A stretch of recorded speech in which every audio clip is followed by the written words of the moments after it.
കർത്താവിൻ്റെ അത്താഴത്തിൻ്റെ ആത്മീയാർത്ഥം വ്യക്തമായി മനസ്സിലാക്കുക ക്രിസ്തീയ ജീവിതത്തിൽ വളരെ പ്രധാനമാണ്. അതിൽ ആഴിയേക്കാൾ അഗാധമായ മർമ്മങ്ങൾ അടങ്ങിയിട്ടുണ്ട്. വിവിധ വീക്ഷണകോണുകളിൽ നിന്നും നമുക്കിതിനെ വ്യാഖ്യാനിക്കാവുന്നതാണ്. എങ്കിലും അതിൻ്റെ എല്ലാം സാരം യേശുക്രിസ്തുവിൻ്റെ ക്രൂശിലെ ഈ യാഗം ആണ്. യഹൂദന്മാരുടെ പെസഹ അത്താഴത്തിൻ്റെ ആചരണം ആരംഭിച്ചിട്ട് നൂറ്റാണ്ടുകൾ കഴിഞ്ഞാണ് കർത്താവിൻ്റെ മേശയുടെ ആചരണം സ്ഥാപിക്കപ്പെടുന്നത്. യേശുക്രിസ്തു അവൻ്റെ ശുശ്രൂഷാ കാലത്ത് 3-4 പ്രാവശ്യം ശിഷ്യന്മാരുമൊത്ത് പെസഹ ആചരിച്ചിട്ടുണ്ട്. അതിൽ അവസാനത്തെ പെസഹ ആചരിച്ചുകൊണ്ടിരിക്കെ അതിലെ 2 ഘടകങ്ങളെ എടുത്ത് അതിനെ പുനർനിർവചനം ചെയ്താണ് യേശു കർത്താവിൻ്റെ അത്താഴം സ്ഥാപിച്ചത്. എന്നാൽ യേശുക്രിസ്തു കൽപ്പിച്ച് സ്ഥാപിച്ച കർത്താവിൻ്റെ അത്താഴം നൂറ്റാണ്ടുകൾക്ക് മുമ്പ് മിസ്രൈമിൽ കൊല്ലപ്പെട്ട കുഞ്ഞാടിൻ്റെ ഓർമ്മയല്ല, അത് യേശുക്രിസ്തുവിൻ്റെ ക്രൂശീകരണത്തിൻ്റെ ഓർമ്മയാണ്. ഇത് പഴയതിൽ നിന്നുകൊണ്ട് സ്ഥാപിക്കപ്പെട്ട പുതിയ ഉടമ്പടിയുടെ ആചാരമാണ്. കർത്താവിൻ്റെ അത്താഴം മിസ്രൈമിൽ വെച്ച് ഇസ്രായേലർ ആചരിച്ച പെസഹയിലേക്ക് പിന്നോട്ട് നോക്കുകയും ഭാവിയിൽ സംഭവിക്കുവാനിരിക്കുന്ന കുഞ്ഞാടിൻ്റെ കല്യാണ സദ്യയിലേക്ക് മുന്നോട്ട് നോക്കുകയും ചെയ്യുന്നു. എന്നാൽ കർത്താവിൻ്റെ അത്താഴം യഹൂദൻ്റെ പെസഹയുടെ തുടർച്ചയല്ല, അത് കർത്താവ് സ്ഥാപിച്ച പുതിയ ഉടമ്പടിയുടെ അത്താഴമാണ്. അത് കർത്താവിൻ്റെ ക്രൂശ് മരണത്തിൻ്റെ ഓർമ്മയാണ്. പെസഹ ആചരിച്ച ഓരോ യഹൂദനും മിസ്രൈമിലെ അടിമത്തത്തിൽ നിന്നുള്ള വിടുതലിലേക്ക് പുറകോട്ട് നോക്കുകയും അവരുടെ വീണ്ടെടുപ്പിൻ്റെ സമ്പൂർണതയ്ക്കായി മശിഹയുടെ വരവിലേക്ക് ഭാവിയിലേക്ക് നോക്കുകയും ചെയ്യുന്നു. കർത്താവിൻ്റെ മേശയിൽ പങ്കെടുക്കുന്ന ഓരോ ക്രൈസ്തവ വിശ്വാസിയും യേശുക്രിസ്തുവിൻ്റെ ക്രൂശുമരണം ഓർക്കുകയും അവൻ്റെ 2ാമത്തെ വരവിലേക്ക് ഭാവിയിലേക്ക് നോക്കുകയും ചെയ്യുന്നു. കർത്താവിൻ്റെ മേശയെക്കുറിച്ചുള്ള വിവരണം മത്തായി 26 മുതൽ 29 വരെയുള്ള വാക്യങ്ങൾ, മർക്കോസ് 14 17 മുതൽ 25 വരെയുള്ള വാക്യങ്ങൾ, ലൂക്കോസ് 22 17 മുതൽ 20 വരെയുള്ള വാക്യങ്ങൾ, യോഹന്നാൻ 13 21 മുതൽ 30 വരെയുള്ള വാക്യങ്ങൾ, 1 കൊരിന്ത്യർ 11 23 മുതൽ 32 വരെയുള്ള വാക്യങ്ങൾ എന്നീ ഭാഗങ്ങളിൽ നമുക്ക് വായിക്കാം. 1 കൊരിന്ത്യർ 11 27 മുതൽ 32 വരെയുള്ള വാക്യങ്ങൾ പൗലോസ് വെളിപ്പാടിനാൽ പ്രാപിച്ചതും എന്നാൽ സുവിശേഷങ്ങളിൽ രേഖപ്പെടുത്തിയിട്ടില്ലാത്തതുമായ ആത്മീയ മർമ്മങ്ങൾ ആണ്. ഇതിൽ സുവിശേഷങ്ങളിൽ പറഞ്ഞിട്ടില്ലാത്ത തിരുവത്താഴത്തിൽ പങ്കെടുക്കുന്നവരുടെ യോഗ്യതയെക്കുറിച്ച് അദ്ദേഹം പറയുന്നുണ്ട്. ഇത് സുവിശേഷങ്ങളിൽ പറയുന്നില്ല. യേശുക്രിസ്തു ക്രൂശിൽ നമുക്ക് വേണ്ടി ചെയ്ത മഹാത്യാഗത്തെ ഗൗരവമായും ശരിയായും ഓർക്കാതെ ഇരിക്കുന്നത് അയോഗ്യതയാണ് എന്നാണ് അദ്ദേഹത്തിൻ്റെ അഭിപ്രായം. കർത്താവിൻ്റെ മേശയെ ഒരു ആചാരം എന്ന വണ്ണം മാത്രം അനുഷ്ഠിക്കുന്നത് അയോഗ്യതയും ശിക്ഷാവിധിക്ക് കാരണവുമായി തീരാം. യേശുക്രിസ്തു നമ്മുടെ പാപമോചനത്തിനായി നൽകിയ അതുല്യമായ വിലയോർത്ത് നമ്മുടെ പാപങ്ങളെ ഏറ്റുപറഞ്ഞ് ദൈവത്തോടും മനുഷ്യരോടും നിരപ്പ് പ്രാപിച്ചുകൊണ്ട് വേണം കർത്താവിൻ്റെ മേശയിൽ പങ്കെടുക്കുവാൻ. അതിനാലാണ് മനുഷ്യൻ തന്നെത്താൻ ശോധന ചെയ്തിട്ട് വേണം ഈ അപ്പം തിന്നുകയും പാനപാത്രത്തിൽ നിന്ന് കുടിക്കുകയും ചെയ്യുവാൻ എന്ന് പൗലോസ് പറയുന്നത്. സുവിശേഷങ്ങളിൽ പറയാത്ത മറ്റൊരു വാചകം കൂടി പൗലോസ് രേഖപ്പെടുത്തിയിട്ടുണ്ട്. അങ്ങനെ നിങ്ങൾ ഈ അപ്പം തിന്നുകയും പാനപാത്രം കുടിക്കുകയും ചെയ്യുമ്പോഴൊക്കെയും കർത്താവ് വരുവോളം അവൻ്റെ മരണത്തെ പ്രസ്താവിക്കുന്നു. കർത്താവ് വരുവോളം എന്നത് തിരുവത്താഴം ആചരിക്കുന്ന കാലത്തിൻ്റെ അന്തിമത്വം അല്ലെങ്കിൽ ഫൈനാലിറ്റിയാണ്. കർത്താവിൻ്റെ വരവെങ്കിൽ തിരുവത്താഴത്തിൻ്റെ ആത്മീയ മർമ്മം സമ്പൂർണ്ണമാകുന്നു. അതായത് ഈ ആത്മീയ ആചാരം ക്രമീകരിക്കുന്നതിന് ഒരു കാലപരിധിയുണ്ട്. അത് കർത്താവിൻ്റെ 2ാമത്തെ വരവ് വരെ ആചരിക്കുകയുള്ളൂ. കർത്താവിൻ്റെ 2ാമത്തെ വരവ് കർത്താവിൻ്റെ മേശ ആചരിക്കുന്നതിൻ്റെ അന്തിമത്വം ആണ്. കർത്താവ് വരുവോളം അവൻ്റെ മരണത്തെ പ്രസ്താവിക്കുന്നു എന്ന കാലസമ്പൂർണത സുവിശേഷങ്ങളിൽ രേഖപ്പെടുത്തിയിട്ടില്ല. എങ്കിലും എൻ്റെ പിതാവിൻ്റെ രാജ്യത്തിൽ നിങ്ങളോടുകൂടെ പുതുതായി കുടിക്കുന്ന ആൾ വരെ ഞാൻ മുന്തിരിവള്ളിയുടെ അനുഭവത്തിൽ നിന്ന് ഇനി കുടിക്കുകയില്ല എന്ന് ഞാൻ നിങ്ങളോട് പറയുന്നു എന്ന് യേശു പറഞ്ഞതായി അവർ രേഖപ്പെടുത്തിയിട്ടുണ്ട്. യേശുക്രിസ്തുവിൻ്റെ ഈ വാക്കുകൾ ഭാവിയിലെ ഒരു മഹാസംഭവത്തിലേക്ക് വിരൽ ചൂണ്ടുന്നുണ്ട്. കർത്താവിൻ്റെ മേശ യേശുക്രിസ്തു സ്ഥാപിച്ചപ്പോൾ ഒരു പ്രത്യേക സ്ഥലം, വർഷം, മാസം, സമയം, ജനം എന്നിവയിൽ നടന്ന ഒരു സംഭവത്തിൻ്റെ ഓർമ്മയിൽ നിന്നും സ്ഥലം, വർഷം, മാസം, സമയം, ജനം എന്നിവയാൽ ബന്ധിതമല്ലാത്ത ഒരു ആത്മീയ മർമ്മത്തിലേക്ക് യേശു ശിഷ്യന്മാരെയും നമ്മളെയും നയിക്കുകയായിരുന്നു. ആദ്യത്തെ പെസഹ നടന്നത് ഇസ്രായേൽ ജനം മിസ്രൈമിലായിരിക്കുമ്പോൾ ഇസ്രായേലിയുടെ ഒന്നാമത്തെ മാസമായ നീസ മാസം 14-ാം തീയതി സൂര്യൻ അസ്തമിച്ചതിന് ശേഷവും 15-ാം തീയതി ആരംഭത്തിലുമാണ്. കർത്താവിന്റെ മേശ ആചരിക്കുന്നതിന് വർണ്ണവർഗ വ്യത്യാസമില്ലാതെ ക്രിസ്തുവിൽ വിശ്വസിക്കുന്ന എല്ലാവർക്കും അവകാശമുണ്ട്. അത് ഒരു പ്രത്യേക ദിവസമോ സമയത്തോ സ്ഥലത്തോ ആചരിക്കണം എന്നില്ല. എൻ്റെ ഓർമ്മയ്ക്കായി ഇത് ചെയ്യുവെന്ന് യേശു കൽപ്പിച്ചപ്പോൾ യേശു സ്ഥാപിച്ച ആചാരം കാലങ്ങൾക്കും ദേശത്തിനും മനുഷ്യവർഗ വ്യത്യാസങ്ങൾക്കും അതീതമായി ആവർത്തിക്കപ്പെടേണ്ടതാണ് എന്നാണ് അവൻ ഉദ്ദേശിച്ചത്. കർത്താവിൻ്റെ മേശ യേശുക്രിസ്തുവിൻ്റെ ക്രൂശുമരണത്തിലൂടെ നമുക്ക് എന്ത് ലഭിച്ചു എന്നതിൻ്റെ ഓർമ്മയാണ്. യഹൂദന്മാരുടെ പെസഹ ആചാരത്തിൽ ഉപയോഗിച്ചിരുന്ന മാത്സ എന്ന മാറ്റിവെക്കപ്പെട്ട പെസഹ അപ്പമാണ് യേശു നുറുക്കിയത്. അത് പുളിപ്പില്ലാത്ത അപ്പമായിരുന്നു. അതിൽ കുഞ്ഞാടിൻ്റെ അസ്ഥി ഇല്ലായിരുന്നു. ഇതൊരു പ്രവചന നിവൃത്തിയാണ്. യേശുവിൻ്റെ മാംസം മാത്രമേ ക്രൂശീകരണത്തിൽ തകർക്കപ്പെട്ടുള്ളൂ. അവൻ്റെ അസ്ഥികൾ തകർക്കപ്പെട്ടിട്ടില്ല. യേശുക്രിസ്തുവിൻ്റെ അസ്ഥികളൊന്നും ഒടിഞ്ഞുപോയില്ല എന്നത് പെസഹ ആചാരവുമായി ബന്ധപ്പെട്ട ദൈവിക പ്രമാണത്തിൻ്റെ നിവൃത്തിയായിരുന്നു. ഇസ്രായേൽ ജനം മിസ്രൈമിൽ വെച്ച് പെസഹ ആചരിച്ചപ്പോൾ കൊല്ലപ്പെട്ട കുഞ്ഞാടിൻ്റെ അസ്ഥികളൊന്നും ഒടിച്ചിരുന്നില്ല. അതുകൊണ്ടാണ് യേശുക്രിസ്തു പറഞ്ഞത്, വാങ്ങി ഭക്ഷിപ്പീൻ, ഇത് എൻ്റെ ശരീരം, അതിൽ അവൻ്റെ അസ്ഥിയില്ല, മാംസം മാത്രമേ ഉള്ളൂ. എല്ലാ ക്രിസ്തീയ സഭാവിഭാഗങ്ങളും കർത്താവിൻ്റെ അത്താഴം ആചരിക്കാറുണ്ട്. എങ്കിലും അതിനെക്കുറിച്ച് ഏക കാഴ്ചപ്പാട് അവർക്കിടയിലില്ല. അതിന് ക്രിസ്തുവിൻ്റെ ക്രൂശുമരണത്തോടാണ് ബന്ധം എന്നതിൽ തർക്കമില്ല. എങ്കിലും അതിൻ്റെ ആചാരങ്ങളുടെ രീതിയിലും അർത്ഥത്തിലും സഭാവിഭാഗങ്ങൾ വ്യത്യസ്ത അഭിപ്രായങ്ങൾ ഉള്ളവരാണ്. ഈ അർത്ഥത്തിൽ തിരുവത്താഴം സഭാവിഭാഗങ്ങളെ ഒരുമിച്ചും വിഭിന്നമായും നിർത്തുന്നു. റോമൻ കത്തോലിക്ക സഭയും മാർട്ടിൻ ലൂതറും ജോൺ കാൽവിനും തിരുവത്താഴത്തിൽ യേശുക്രിസ്തുവിൻ്റെ സാന്നിധ്യമുണ്ട് എന്ന് വിശ്വസിച്ചിരുന്നു. എന്നാൽ അത് ഏത് രൂപത്തിലും അളവിലുമാണ് എന്നതിൽ അഭിപ്രായ വ്യത്യാസമുണ്ട്. അത് ഭൗതികമായ സാന്നിധ്യമാണോ, സഹവർത്തിത്വമാണോ, ആത്മീയ യഥാർത്ഥ സാന്നിധ്യമാണോ എന്നിവയിലാണ് അവർക്കിടയിലുള്ള തർക്കം. കർത്താവിൻ്റെ അത്താഴത്തെക്കുറിച്ച് പ്രധാനമായും 4 വ്യത്യസ്തങ്ങളായ കാഴ്ചപ്പാടുകളാണുള്ളത്. അവ പദാർത്ഥാന്തരീകരണം, സഹവർത്തിത്വം, ആത്മീയമായ മാർമികമായ യഥാർത്ഥ സാന്നിധ്യം, ഓർമ്മയ്ക്കായി എന്നിവയാണ്. പദാർത്ഥാന്തരീകരണം എന്നത് റോമൻ കത്തോലിക്ക സഭയുടെയും ചില പൗരസ്യ ഓർത്തഡോക്സ് സഭകളുടെയും ഉപദേശമാണ്. ഇതിനെ സത്താപരിവർത്തനം, പദാർത്ഥാഭേദം, വസ്തുമാറ്റം എന്നിങ്ങനെ വിശേഷിപ്പിക്കാറുണ്ട്. ഈ ഉപദേശം അനുസരിച്ച് വിശുദ്ധ കുർബാനയിൽ സമർപ്പിക്കപ്പെടുന്ന അപ്പത്തിൻ്റെയും വീഞ്ഞിൻ്റെയും പദാർത്ഥങ്ങൾക്ക് പുരോഹിതൻ പറയുന്ന കൂദാശ വചനങ്ങളുടെ അവസരത്തിൽ യേശുക്രിസ്തുവിന്റെ യഥാർത്ഥമായ ശരീര രക്തങ്ങളുടെ പദാർത്ഥങ്ങളുടെ അവസ്ഥയിലേക്ക് മാറ്റം സംഭവിക്കുന്നു. അതായത് ഒരു പുരോഹിതൻ കുർബാന സമയത്ത് അപ്പത്തെയും വീഞ്ഞിനെയും അനുഗ്രഹിച്ചു പ്രാർത്ഥിച്ചു കഴിഞ്ഞാൽ അവയ്ക്ക് വസ്തുമാറ്റമുണ്ടായി അവ യേശുവിൻ്റെ യഥാർത്ഥ ശരീരവും രക്തവുമായി പദാർത്ഥാന്തരീകരണം സംഭവിക്കുന്നു. എന്നാൽ ഈ മാറ്റത്തിന് ശേഷവും മനുഷ്യ ഇന്ദ്രിയങ്ങൾക്ക് അപ്പവും വീഞ്ഞും അവയുടെ പൂർവ്വ സാദൃശ്യങ്ങളിൽ നിലനിർത്തുന്നു. അതായത് അവയുടെ പ്രത്യക്ഷമായ രൂപത്തിനോ രുചിക്കോ ഗന്ധത്തിനോ യാതൊരു മാറ്റവും ദൃശ്യമല്ല. എങ്കിലും കത്തോലിക്ക സഭയുടെ തിരുവത്താഴ കൂദാശയിൽ പങ്കെടുക്കുന്നവർ ഭക്ഷിക്കുകയും പാനം ചെയ്യുകയും ചെയ്യുന്നത് യഥാർത്ഥമായ ക്രിസ്തുവിൻ്റെ ശരീരവും രക്തവുമാണ്. അതിലൂടെ ദൈവകൃപ അതിൽ പങ്കെടുക്കുന്നവരിലേക്ക് വ്യാപരിക്കുന്നുവെന്നും അവർ പഠിപ്പിക്കുന്നു. കത്തോലിക്ക സഭയുടെ പഠിപ്പിക്കലനുസരിച്ച് ആരാധന മധ്യയുള്ള തിരുബലി സമർപ്പണ വേളയിൽ യേശുക്രിസ്തുവിന്റെ ക്രൂശിലെ യാഗം കർത്താവിന്റെ അത്താഴത്തിൽ പങ്കെടുക്കുന്നവർക്കായി ആവർത്തിക്കപ്പെടുന്നു, അല്ലെങ്കിൽ ആവർത്തിച്ച് സമർപ്പിക്കപ്പെടുകയാണ്. ഇതിനായി നിയമിക്കപ്പെട്ട ഒരു പുരോഹിതന് മാത്രമേ ഈ കൂദാശ ചെയ്യുവാൻ അവകാശം ഉള്ളൂ.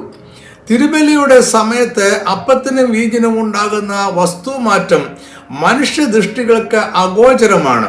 എന്നാൽ മനുഷ്യരുടെ ദൃഷ്ടികൾക്ക് മറഞ്ഞിരിക്കുന്ന അതിൻ്റെ ഉള്ളിലെ സാരാംശത്തിന് മാറ്റമുണ്ടാകുന്നു എന്നാണ് റോമൻ കത്തോലിക്ക സഭ പഠിപ്പിക്കുന്നത്. ഗ്രീക്ക് ദാർശനികനായിരുന്ന അരിസ്റ്റോട്ടിലിൻ്റെ തത്വമനുസരിച്ച് ഒരു പദാർത്ഥത്തിൻ്റെ ഉള്ളിലെ സാരാംശമാണ് അതിൻ്റെ യഥാർത്ഥ വസ്തു. അതിനാൽ യഥാർത്ഥ വസ്തുവിന് മാറ്റം സംഭവിക്കുന്നു, ദൃഷ്ടിഗോചരമായ ബാഹ്യമായത് മാറ്റമില്ലാതെ ഇരിക്കുന്നു. അതിനാൽ ഒരുവൻ തിരുവത്താഴത്തിലെ അപ്പവും വീഞ്ഞും ഭക്ഷിക്കുകയും പാനം ചെയ്യുകയും ചെയ്യുമ്പോൾ അവൻ യേശുക്രിസ്തുവിന്റെ യഥാർത്ഥ ശരീരവും രക്തവുമാണ് ഭക്ഷിക്കുകയും പാനം ചെയ്യുകയും ചെയ്യുന്നത്. അതിലൂടെ അവന് ദൈവകൃപ ലഭിക്കുന്നു. തിരുബലി നിരസിക്കുന്നവർ ദൈവകൃപയാണ് നിരസിക്കുന്നത്. ഇതെല്ലാമാണ് കത്തോലിക്ക സഭ പഠിപ്പിക്കുന്ന പദാർത്ഥാന്തരീകരണത്തിന്റെ വിവരണങ്ങൾ. നവീകരണ മുന്നേറ്റത്തിന്റെ മുൻനിരയിലുണ്ടായിരുന്ന മാർട്ടിൻ ലൂഥറിന്റെ തിരുവത്താഴത്തെ കുറിച്ചുള്ള കാഴ്ചപ്പാട് കത്തോലിക്ക സഭയുടെ ഉപദേശത്തിൽ നിന്നും വ്യത്യസ്തമായിരുന്നു. കർത്താവിന്റെ അത്താഴത്തിൽ അപ്പവും വീഞ്ഞും യേശുക്രിസ്തുവിന്റെ യഥാർത്ഥ മാംസവും രക്തവുമായി മാറുന്നില്ല എന്നും, എന്നാൽ യേശുക്രിസ്തുവിന്റെ ഭൗതികമായ സാന്നിധ്യം അപ്പത്തോടും വീഞ്ഞിനോടും കൂടെ ഉണ്ട് എന്നും അദ്ദേഹം വിശ്വസിച്ചു. അദ്ദേഹത്തിന്റെ വ്യാഖ്യാനത്തെയാണ് സഹവർത്തിത്വം എന്ന് വിളിക്കുന്നത്. ക്രിസ്തുവിന്റെ ശരീരവും രക്തവും സമർപ്പിതമായ അപ്പവും വീഞ്ഞുമായി സാരാംശത്തിൽ സഹവർത്തിത്വമുണ്ട് എന്ന ഉപദേശമാണ് സഹവർത്തിത്വം. അപ്പത്തിന്റെയും വീഞ്ഞിന്റെയും പദാർത്ഥത്തിന് ഭേദം വരുന്നില്ല എങ്കിലും അവ വിശുദ്ധ കൂട്ടായ്മയുടെ ശുശ്രൂഷയിൽ ക്രിസ്തുവിന്റെ ശരീരത്തോടും രക്തത്തോടും ചേർന്ന് നിലകൊള്ളുന്നു. ക്രിസ്തുവിന്റെ യഥാർത്ഥ സാന്നിധ്യം ശുശ്രൂഷയിലുണ്ട് എന്നും അദ്ദേഹം പഠിപ്പിച്ചു. തിരുവത്താഴത്തിന് ഉപയോഗിക്കുന്ന അപ്പവും വീഞ്ഞും പുരോഹിതൻ പ്രാർത്ഥിച്ചതിന് ശേഷവും വസ്തുമാറ്റം സംഭവിക്കാതെ അപ്പവും വീഞ്ഞുമായി ഇരിക്കുന്നുവെന്നും, എന്നാൽ അതിൽ യേശുക്രിസ്തുവിന്റെ ആത്മീയമായ സഹവർത്തിത്വം ഉണ്ട് എന്നും, അതിനാൽ അപ്പവും വീഞ്ഞും ആത്മീയമായി യേശുക്രിസ്തുവിന്റെ ശരീരവും രക്തവുമായി തീരുന്നുവെന്നുമുള്ള വിശ്വാസമാണ് സഹവർത്തിത്വം. ഇത് കത്തോലിക്ക സഭയുടെ വിശ്വാസമായ പദാർത്ഥാന്തരീകരണത്തിന്റെ മറ്റൊരു രൂപമാണ്. കത്തോലിക്ക സഭ അപ്പവും വീഞ്ഞും യഥാർത്ഥമായും യേശുവിന്റെ ശരീരവും രക്തവുമായി മാറുന്നുവെന്ന് പഠിപ്പിക്കുമ്പോൾ, സഹവർത്തിത്വം ആത്മീയമായി അപ്പവും വീഞ്ഞും യേശുവിന്റെ ശരീരവും രക്തവുമായി മാറുന്നു എന്ന് പഠിപ്പിക്കുന്നു. സഹവർത്തിത്വം വിശുദ്ധ കൂട്ടായ്മയിൽ ഉപയോഗിക്കുന്ന അപ്പം, വീഞ്ഞ് എന്നിവയിൽ അതിനോടൊപ്പം അതിനുള്ളിൽ അതിന് കീഴെ യേശുവിന്റെ ആത്മീയമായ സഹവർത്തിത്വമുണ്ട് എന്ന് പഠിപ്പിക്കുന്നു. അതായത് മുഴുവൻ പദാർത്ഥത്തിലും യേശുക്രിസ്തുവിന്റെ ആത്മീയ സാന്നിധ്യമുണ്ട്. ഇത് വിശദീകരിക്കുവാനായി വെള്ളത്തിൽ മുങ്ങിയ ഒരു കഷ്ണം സ്പോഞ്ചിനെ ഉദാഹരണമായി കാണിക്കാറുണ്ട്. സ്പോഞ്ച് വെള്ളമല്ല, വെള്ളം സ്പോഞ്ച് അല്ല. എന്നാൽ സ്പോഞ്ചിൽ നിറയെ വെള്ളമുണ്ട്. അവ രണ്ടും ഒരുമിച്ച് സഹവർത്തിക്കുന്നു. യേശുക്രിസ്തുവിന്റെ ക്രൂശിലെ യാഗം തിരുവത്താഴത്തിൽ ആവർത്തിക്കപ്പെടുന്നില്ല എന്ന് ലൂഥർ വിശ്വസിച്ചു. നിത്യജീവന്റെ സ്രോതസ് ദൈവത്തിന്റെ വചനമാണ്. അതൊരു കൂദാശയിലൂടെ ലഭിക്കുന്നതല്ല. എന്നാൽ ഇത് എൻ്റെ ശരീരം, എൻ്റെ രക്തം എന്നീ യേശുക്രിസ്തുവിന്റെ വാക്കുകളെ അക്ഷരാർത്ഥത്തെ തന്നെ മനസ്സിലാക്കേണ്ടതാണ്. തിരുവത്താഴത്തിൽ പങ്കെടുക്കുന്നവരിലേക്ക് ദൈവകൃപ വ്യാപരിക്കുന്നു എന്ന റോമൻ കത്തോലിക്ക ഉപദേശത്തോടെ അദ്ദേഹത്തിന് യോജിപ്പായിരുന്നു. എന്നാൽ കത്തോലിക്ക സഭയുടെ കാഴ്ചപ്പാടും മാർട്ടിൻ ലൂഥറിന്റെ കാഴ്ചപ്പാടും തമ്മിൽ വലിയ അന്തരമുണ്ട് എന്ന് അദ്ദേഹം വാദിച്ചു. ചില പൗരസ്ത്യ ഓർത്തഡോക്സ് സഭകളും സഹവർത്തിത്വത്തിൽ വിശ്വസിക്കുന്നു. എന്നാൽ എല്ലാ പ്രൊട്ടസ്റ്റന്റ് സഭകളും ഈ ഉപദേശത്തെ സ്വീകരിച്ചിട്ടില്ല.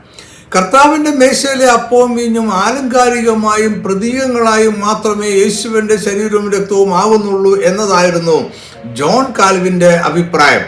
തിരുവത്താഴം യേശുക്രിസ്തു കൽപ്പിച്ച് സ്ഥാപിച്ചപ്പോൾ അവൻ ആലങ്കാരികവും സൂചകവുമായ ഭാഷയാണ് ഉപയോഗിച്ചത്.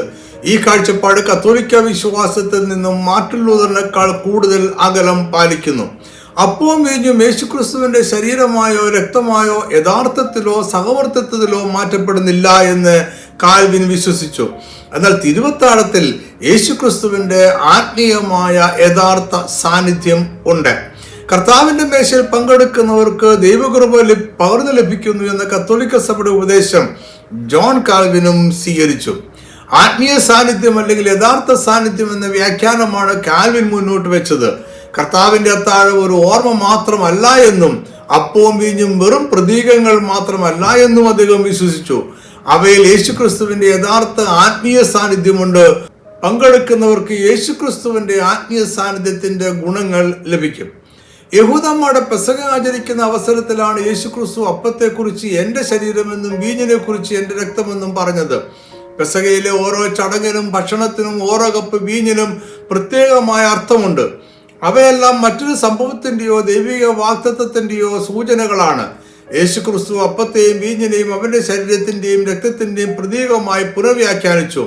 യേശുക്രിസ്തു അപ്പോൾ ക്രൂശിക്കപ്പെട്ടിരുന്നില്ല എന്നതിനാൽ അവന്റെ വാക്കുകൾക്ക് ദൃഷ്ടാന്തമായ ഒരു അർത്ഥം മാത്രമേ ഉണ്ടായിരുന്നുള്ളൂ. ക്രിസ്തുവിന്റെ സാന്നിധ്യം സാധ്യമാക്കുന്നത് പരിശുദ്ധാത്മാവാണ്. പരിശുദ്ധാത്മാവ് ക്രിസ്തുവിന്റെ ആത്മാവാണ്. അതിനാൽ അപ്പവും വീഞ്ഞും ഭക്ഷിക്കുകയും പാനം ചെയ്യുകയും ചെയ്യുന്നവർ ക്രിസ്തുവിന്റെ തകർക്കപ്പെട്ട ശരീരത്തിന്റെയും ക്രൂശിൽ ചൊരിഞ്ഞ രക്തത്തിന്റെയും ഗുണങ്ങളാൽ പരിപോഷിക്കപ്പെടുന്നു. തിരുവത്താഴ ശുശ്രൂഷയ്ക്കായി കൂടി വരുന്ന ജനങ്ങളുടെ യേശുക്രിസ്തുവിന്റെ ആത്മീയ സാന്നിധ്യം ഉണ്ട് എന്നത് ശരിയായ ഉപദേശമാണ്. അപ്പത്തിനും വീഞ്ഞുവിനും വസ്തുമാറ്റം ഉണ്ടാകുന്നില്ല. അത് യേശുക്രിസ്തുവിന്റെ ക്രൂശീകരണത്തിന്റെ ഓർമ്മയ്ക്കായി ചെയ്യുന്ന ആചാരമാണ്. എന്നാൽ 2-3 പേർ യേശുവിന്റെ നാമത്തിൽ ഒരുമിച്ച് ഒരു മനസ്സോടെ അവനെ ആരാധിക്കുവാൻ കൂടി വരുന്നിടത്തെല്ലാം അവന്റെ ആത്മീയ സാന്നിധ്യമുണ്ട്. ഈ മനസ്സിലാക്കൽ വളരെ പ്രധാനമാണ്. സ്വിറ്റ്സർലാൻഡിലെ സൂറിച്ചിൽ ജീവിച്ചിരുന്ന ഒരു നവീന മുന്നേറ്റ പോരാളിയായിരുന്നു ഉൾറിച്ച് സിംഗ്ലി. മാർട്ടിൻ ലൂതറും ഉൾറിച്ച് സിംഗ്ലിയും തമ്മിൽ ഉപദേശങ്ങളിൽ യോജിപ്പും വിയോജിപ്പും ഉണ്ടായിരുന്നു. വിശ്വാസത്താൽ നീതീകരണം എന്നതിൽ ഇരുവരും യോജിച്ചപ്പോൾ തിരുവത്താഴ ശുശ്രൂഷയുടെ കാര്യത്തിൽ അഭിപ്രായ വ്യത്യാസമുണ്ടായി. വസ്തുമാറ്റം എന്ന കത്തോലിക്ക വിശ്വാസത്തെ ലൂതർ തള്ളിപ്പറഞ്ഞുവെങ്കിലും ക്രിസ്തു സർവ്വവ്യാപി ആയതിനാൽ തിരുവത്താഴത്തിലെ അപ്പത്തിലും വീഞ്ഞിലും അവന്റെ സഹവർത്തിത്വമുണ്ട് എന്ന് ലൂതർ വിശ്വസിച്ചു. അപ്പവും വീഞ്ഞും പ്രതീകങ്ങൾ മാത്രമാണ് എന്നും ശുശ്രൂഷ കർത്താവിന്റെ അന്ത്യത്താഴത്തിന്റെയും ക്രൂശുമരണത്തിന്റെയും ഓർമ്മയ്ക്കായി ചെയ്യുന്നതാണ് എന്നും സിംഗ്ലി വിശ്വസിച്ചു. സിംഗ്ലി തിരുവത്താഴത്തെ ക്രിസ്തുവിന്റെ ക്രൂശുമരണത്തിന്റെ ഓർമ്മയ്ക്കായി മാത്രം കണ്ടു. അപ്പത്തിലും വീഞ്ഞിലും യേശുക്രിസ്തുവിന്റെ ശരീരമോ രക്തമോ യഥാർത്ഥത്തിലോ സഹവർത്തിത്വത്തിലോ ഇല്ല എന്ന കാൽവിന്റെ അഭിപ്രായത്തോട് അദ്ദേഹം യോജിച്ചു. എന്നാൽ കാൽവിന്റെ ചിന്തയിൽ നിന്നും വ്യത്യസ്തമായി കർത്താവിന്റെ അത്താഴം യേശുക്രിസ്തുവിന്റെ ക്രൂശുമരണത്തിന്റെ ഓർമ്മയ്ക്കായി ആചരിക്കപ്പെടുന്നു എന്ന് സിംഗ്ലി വിശ്വസിച്ചു. യേശുക്രിസ്തു എന്റെ ഓർമ്മയ്ക്കായി ഇത് ചെയ്യുവിൻ എന്നാണ് പറഞ്ഞത്. അതിനാൽ കർത്താവിന്റെ മേശ യേശുക്രിസ്തുവിന്റെ ക്രൂശിലെ യാഗത്തിന്റെ ഓർമ്മയ്ക്കായി ചെയ്യുന്ന ഒരു ആചാരമാണ്. അപ്പവും വീഞ്ഞും ക്രൂശിൽ തകർക്കപ്പെട്ട യേശുക്രിസ്തുവിന്റെ ശരീരത്തിന്റെയും അവിടെ ചൊരിഞ്ഞ അവന്റെ രക്തത്തിന്റെയും പ്രതീകങ്ങളാണ്. ഇതിൽ പങ്കെടുക്കുന്ന ഒരു വിശ്വാസിയുടെ ഭക്തിപൂർവമായ ഒരു പ്രവൃത്തിയാണ് കർത്താവിന്റെ അത്താഴം. വിശ്വാസികൾ യേശുക്രിസ്തുവിന്റെ ശരീരമോ രക്തമോ യാതൊരു രീതിയിലും ഭക്ഷിക്കുകയോ പാനം ചെയ്യുകയോ ചെയ്യുന്നില്ല. യേശുക്രിസ്തു ഈ ശുശ്രൂഷയിൽ ഭൗതിക തലത്തിൽ സന്നിഹിതനല്ല. മത്തായി 26 മുതൽ 28 വരെയുള്ള യേശുക്രിസ്തുവിന്റെ വാക്കുകൾ ആലങ്കാരികവും ദൃഷ്ടാന്തപരവുമാണ്. അവന്റെ ക്രൂശുമരണത്തിൽ സംഭവിക്കുന്നത് ഓർക്കണമെന്നാണ് യേശു ശിഷ്യന്മാരോട് പറഞ്ഞത്. 1 Corinthians 15:24 മുതൽ 25 വരെയുള്ള വാക്യങ്ങളിൽ 2 പ്രാവശ്യം എന്റെ ഓർമ്മയ്ക്കായി ഇത് ചെയ്യുവിൻ എന്ന് യേശുക്രിസ്തു പറഞ്ഞതായി രേഖപ്പെടുത്തിയിട്ടുണ്ട്. 26-ാം വാക്യത്തിൽ ഈ അപ്പം തിന്നുകയും പാനപാത്രം കുടിക്കുകയും ചെയ്യുമ്പോഴൊക്കെയും കർത്താവ് വരുവോളം അവന്റെ മരണത്തെ പ്രസ്താവിക്കുന്നു എന്ന് പൗലോസ് എഴുതിയിരിക്കുന്നു. അതായത് കർത്താവിന്റെ മേശയുടെ ആചരണം ക്രിസ്തുവിന്റെ മരണത്തെ പ്രസ്താവിക്കുന്നതാണ്. അത് അവന്റെ 2ാമത്തെ വരവ് വരെ ആവർത്തിച്ച് ചെയ്യേണ്ടതാണ്. ഇതിന് മറ്റു യാതൊരു അർത്ഥവും വ്യാഖ്യാനവും ഇല്ല. ഈ ഉപദേശപ്രകാരം അപ്പത്തിനോ വീഞ്ഞിനോ യേശുവിന്റെ മാംസം രക്തം എന്നിവയുമായി ഭൗതികമായോ ആത്മീയമായോ മാർമികമായോ യാതൊരു ബന്ധവുമില്ല. ഇവയ്ക്ക് മാർമികമായ അർത്ഥമുണ്ട്, എന്നാൽ ബന്ധമില്ല. സിംഗ്ലി മുന്നോട്ട് വെച്ച വ്യാഖ്യാനമാണ് കർത്താവിന്റെ അത്താഴം ഓർമ്മയ്ക്കായി ആചരിക്കുന്നവരുടെ ഉപദേശം. യേശുക്രിസ്തു തിരുവത്താഴ ശുശ്രൂഷ കൽപ്പിച്ചാക്കിയപ്പോൾ അവൻ അതിന്റെ ആത്മീയ തലത്തെക്കുറിച്ചാണ് സംസാരിച്ചത്. ഒരു ക്രൈസ്തവ വിശ്വാസിക്ക് യേശുവുമായുള്ള ആത്മീയ ബന്ധത്തെയാണ് അപ്പവും വീഞ്ഞും പ്രതിനിധാനം ചെയ്യുന്നത്. എവിടെ, എപ്പോൾ, എങ്ങനെ ഈ ശുശ്രൂഷ ക്രമീകരിക്കണമെന്ന് യേശുക്രിസ്തു പറഞ്ഞില്ല. ശിഷ്യന്മാർ ആരും അവനോട് ചോദിച്ചതുമില്ല. അതിനാൽ യേശു അപ്പോസ്തലന്മാർ ഉപദേശിക്കാത്ത കാര്യങ്ങൾ നിർബന്ധമായി പാലിക്കേണ്ടത് ആവശ്യം ഇല്ല. യേശുക്രിസ്തു അവനെക്കുറിച്ച് ആലങ്കാരികമായി പലപ്പോഴും സംസാരിച്ചിട്ടുണ്ട്. അവൻ പറഞ്ഞ ഞാനാകുന്നു പ്രസ്താവനകൾ അതിന് ഉദാഹരണങ്ങളാണ്.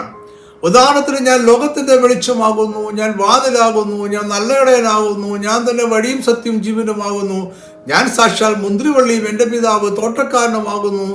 ഈ പ്രസ്താവനകളെല്ലാം ആലങ്കാരികമായ രൂപങ്ങളാണ്. ഇതുപോലെ തന്നെ അന്ത്യത്താഴ സമയത്ത് പറഞ്ഞ വാക്കുകളും ആലങ്കാരികമാണ്. അതിലെ അപ്പവും വീഞ്ഞും അവരുടെ ശരീരത്തിന്റെയും രക്തത്തിന്റെയും പ്രതീകങ്ങളാണ് എന്ന ആശയമാണ് യേശു വിനിമയം ചെയ്യുവാൻ ഉദ്ദേശിച്ചത്. പ്രൊട്ടസ്റ്റന്റ് സഭകൾ പൊതുവെ കർത്താവിന്റെ അത്താഴം സ്ഥാപിക്കുന്ന സമയത്ത് യേശു പറഞ്ഞ വാക്കുകൾ ആലങ്കാരികവും സാദൃശ്യമാണ് എന്നാണ് വിശ്വസിക്കുന്നത്. അപ്പവും വീഞ്ഞും യേശുവിന്റെ മാംസത്തിന്റെയും രക്തത്തിന്റെയും സൂചകങ്ങൾ മാത്രമാണ്. ഇതിലൂടെ ക്രിസ്തുവുമായുള്ള ബന്ധം വിശ്വാസത്താൽ സ്ഥാപിക്കപ്പെടേണ്ടത് ആണ്. ദൈവവചനം പറയുന്നതനുസരിച്ച് തിരുവത്താഴ ശുശ്രൂഷ ക്രമീകരിക്കപ്പെടുന്നത് യേശുക്രിസ്തുവിന്റെ ഓർമ്മയ്ക്കായാണ്.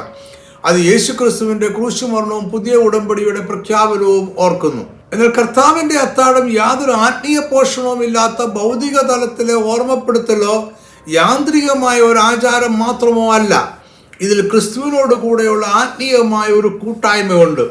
അത്താഴ സമയത്ത് യേശു ക്രിസ്തുവിൻ്റെ ആത്മീയ സാന്നിധ്യം ശുശ്രൂഷയിലും അതിൽ പങ്കെടുക്കുന്നവരുടെ ഇടയിലുമുണ്ട്. അതിനാൽ തിരുവത്താഴം അതിൽ പങ്കെടുക്കുന്നവരുടെ ആത്മീയ നന്മയ്ക്കായിട്ട് ഉപകരിക്കപ്പെടും. തിരുവത്താഴത്തിലെ യേശുക്രിസ്തുവിന്റെ സാന്നിധ്യം ആത്മീയമാണ്. അവന്റെ ആത്മീയ സാന്നിധ്യം വിശ്വാസത്താൽ വിനിമയം ചെയ്യപ്പെടുന്നു. ഇതാണ് നവീകരണ ദൈവശാസ്ത്രം പഠിപ്പിക്കുന്നത്. യേശുക്രിസ്തുവിന്റെ സാന്നിധ്യം യഥാർത്ഥമാണ്. ഇതിനെ മാർമികമായ യഥാർത്ഥ സാന്നിധ്യമെന്നും ആത്മീയ യഥാർത്ഥ സാന്നിധ്യമെന്നും വിശേഷിപ്പിക്കുന്നു. അപ്പം, വീഞ്ഞ് എന്നിവ വിശ്വാസത്തോടെ ഭക്ഷിക്കുകയും പാനം ചെയ്യുകയും ചെയ്യുന്നവർ ക്രിസ്തുവിന്റെ ശരീരത്തോടും രക്തത്തോടും പങ്കുചേരുകയാണ്. ഇത് ഒരുവനെ ആത്മീയമായി പരിപോഷിപ്പിക്കുന്നു. യേശുക്രിസ്തുവിന്റെ ക്രൂശുമരണം സമയബന്ധിതമായിരുന്നു. എന്നാൽ ക്രൂശുമരണത്തിന്റെ ഫലം സമയാതീതമാണ്. ക്രൂശിലെ യാഗത്തിന്റെ ഫലം നിത്യമാണ്. അതിനാൽ സമയബന്ധിതമായി സംഭവിച്ച ക്രൂശീകരണത്തിൽ നൂറ്റാണ്ടുകൾക്ക് ശേഷം ഒരുവന് ഭൗതിക തലത്തിൽ പങ്കുചേരുവാൻ സാധ്യമല്ല. എന്നാൽ ആത്മീയ തലത്തിൽ ക്രൂശീകരണത്തിന്റെ ഓർമ്മയിൽ അവന് പങ്കുചേരുവാൻ കഴിയും. ലോകത്തിൽ ജീവിച്ചിരുന്ന ശ്രേഷ്ഠന്മാരായ മനുഷ്യരുടെ ഓർമ്മയ്ക്കായി പലവിധത്തിലുള്ള നിർമ്മിതികൾ ഉണ്ടാക്കാറുണ്ട്. എന്നാൽ യേശുക്രിസ്തു അവന്റെ ഓർമ്മയ്ക്കായി അപ്പവും വീഞ്ഞും ഉപയോഗിച്ച് ഒരു ആചാരം അത്താഴമായി കൽപ്പിച്ചാക്കി. അവന്റെ ഓർമ്മയ്ക്കായി ലോകപ്രകാരമുള്ള യാതൊരു നിർമ്മിതികളും ആവശ്യമില്ല. കാരണം അവന്റെ ക്രൂശിലെ യാഗത്തെ ഓർക്കുവാൻ ലോകത്തിലെ നിർമ്മിതികൾക്ക് സാധ്യമല്ല. അപ്പം ക്രൂശിൽ തകർക്കപ്പെട്ടവന്റെ ശരീരത്തിന്റെ ഓർമ്മയാണ്. യേശു ശിഷ്യന്മാർക്ക് നുറുക്കി കൊടുത്ത പെസഹ അപ്പം പുളിപ്പില്ലാത്തതായിരുന്നതുപോലെ അവന്റെ ശരീരവും പാപമില്ലാത്തത് ആയിരുന്നു. പെസഹ അപ്പം വേഗം പൊടിയുന്നത് ആയിരുന്നതുപോലെ അവന്റെ ശരീരവും തകർക്കപ്പെട്ടു. അവന്റെ രക്തത്തിൽ അനേകം മനുഷ്യരുടെ വീണ്ടെടുപ്പിന് മറുവിലയായി നൽകുന്ന ജീവനുണ്ടായിരുന്നു. ഇതാണ് തിരുവത്താഴം നമ്മളെ ഓർമ്മിപ്പിക്കുന്നതും നമ്മൾ ഓർക്കുന്നതും. 1 കൊരിന്ത്യർ 11:24 ഇത് നിങ്ങൾക്ക് വേണ്ടിയുള്ള എൻ്റെ ശരീരം എന്നത് ഇത് നിങ്ങൾക്ക് വേണ്ടി തകർക്കപ്പെട്ട എൻ്റെ ശരീരം എന്നാണ് king James version, new king James version, world English Bible എന്നിങ്ങനെയുള്ള ചില പരിഭാഷകളിൽ രേഖപ്പെടുത്തിയിരിക്കുന്നത്. ഇവിടെ തകർക്കപ്പെട്ട എന്നൊരു വാക്ക് കൂടുതലായിട്ടുണ്ട്.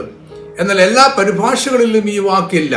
വേദപണ്ഡിതന്മാരുടെ അഭിപ്രായത്തിൽ ചില പഴയ പതിപ്പുകളിൽ തകർക്കപ്പെട്ട എന്ന വാക്ക് ഉണ്ടെങ്കിലും ഏറ്റവും പഴക്കം ചെന്ന മൂലഗ്രന്ഥങ്ങളിൽ ഈ വാക്ക് കാണുന്നില്ല. അതിനാൽ തകർക്കപ്പെട്ട എന്ന വാക്ക് പിന്നീട് ഏതോ പകർത്തെഴുത്തുകാരൻ കൂട്ടിച്ചേർത്തതായിരിക്കാം. എങ്കിലും ഈ വാക്ക് യേശുവിന്റെ തകർക്കപ്പെട്ട ശരീരത്തിന്റെ ഓർമ്മയ്ക്കായാണ് കർത്താവിന്റെ അത്താഴത്തിലെ അപ്പം ഭക്ഷിക്കുന്നത് എന്ന ആശയം വിനിമയം ചെയ്യുന്നു. യേശുക്രിസ്തു പ്രഖ്യാപിച്ച പുതിയ ഉടമ്പടി പഴയ ഉടമ്പടിയുമായി പല കാര്യങ്ങളിലും വ്യത്യാസപ്പെട്ടിരിക്കുന്നു. പഴയ ഉടമ്പടി മോശയോട് നൽകപ്പെട്ടതും നിബന്ധനകൾക്ക് വിധേയമായിരുന്നു. അത് ഇസ്രായേൽ ജനത്തെ മറ്റു ജനവിഭാഗങ്ങളിൽ നിന്നും വേർതിരിച്ചു നിർത്തി. അതിൽ പാപത്തെക്കുറിച്ചും വേർപാടിനെ കുറിച്ചും വിശുദ്ധിയെക്കുറിച്ചും വ്യത്യസ്തമായ നിർവചനങ്ങൾ ഉണ്ടായിരുന്നു. യാഗങ്ങളിലൂടെയുള്ള പാപപരിഹാര മാർഗം അതിൽ നിർദ്ദേശിച്ചിരുന്നു. എന്നാൽ പഴയ നിയമത്തിൽ തന്നെ യെരമ്യാ പ്രവാചകൻ പുതിയ ഉടമ്പടിയെക്കുറിച്ച് മുൻകൂട്ടി പറഞ്ഞിരുന്നു. പഴയ ഉടമ്പടിയിൽ പാപത്തിന് പരിഹാരം രക്തം ചൊരിഞ്ഞുള്ള യാഗത്തിലൂടെ മാത്രമേ സാധ്യമായിരുന്നുള്ളൂ. എന്നാൽ അതിന് ഒരിക്കലായി എന്നേക്കുമുള്ള പാപമോചനം സാധ്യമായിരുന്നില്ല. അതിനാൽ യാഗങ്ങൾ ആവർത്തിക്കപ്പെടേണ്ടിയിരുന്നു. ഇതായിരുന്നു മോശയുടെ അല്ലെങ്കിൽ ഒന്നാമത്തെ ഉടമ്പടിയുടെ ന്യൂനത. അതിനാൽ യേശുക്രിസ്തു കൂടുതൽ മെച്ചമായ ഒരു ഉടമ്പടി സ്ഥാപിക്കുവാനായി വന്നു. യേശുവിൻ്റെ ഉടമ്പടി അവൻ രക്തത്താൽ ഉറപ്പിക്കുകയും ചെയ്തു. ഞാൻ ഈ പഠനം ഇവിടെ അവസാനിപ്പിക്കുവാൻ ആഗ്രഹിക്കുന്നു. പെസഹ ആചാരത്തിലെ അപ്പത്തെയും വീഞ്ഞിനെയും യേശു പുനർവ്യാഖ്യാനിച്ചു. അവയെ പെസഹയിലെ 2 ഘടകങ്ങൾ എന്നതിനേക്കാൾ ശ്രേഷ്ഠമായതായി അവൻ നിർവചിച്ചു. അപ്പത്തിന്റെ വീഞ്ഞിന്റെ പുതിയ നിർവചനം യേശുക്രിസ്തുവിന്റെ ക്രൂശുമരണത്തെ പെസഹ എന്ന നിഴലിന്റെ ആത്മീയ മർമ്മമായ ഒരിക്കലായി എന്നേക്കുമുള്ള പാപപരിഹാരം എന്നതിന്റെ സമ്പൂർണ്ണ നിവൃത്തിയാക്കി. അങ്ങനെ പെസഹ വരുവാനിരുന്ന യാഗത്തിന്റെയും മോചനത്തിന്റെയും നിഴലും യേശുക്രിസ്തുവിന്റെ ക്രൂശുമരണം മോചനത്തിന്റെ വെളിപ്പെട്ട മർമ്മവും സമ്പൂർണതയും ആയി. അപ്പത്തിന്റെയും വീഞ്ഞിന്റെയും ആത്മീയ മർമ്മം വെളിപ്പെടുത്തിയതിനു ശേഷം യേശു ശിഷ്യന്മാരോട് പറഞ്ഞു, എൻ്റെ ഓർമ്മയ്ക്കായി ഇത് ചെയ്യുവേൻ. അങ്ങനെ തിരുവത്താഴം ക്രിസ്തുവിന്റെ പാപപരിഹാര യാഗത്തിന്റെ ഓർമ്മയ്ക്കായി ആവർത്തിക്കപ്പെടുന്ന ആചാരമായി തീർന്നു.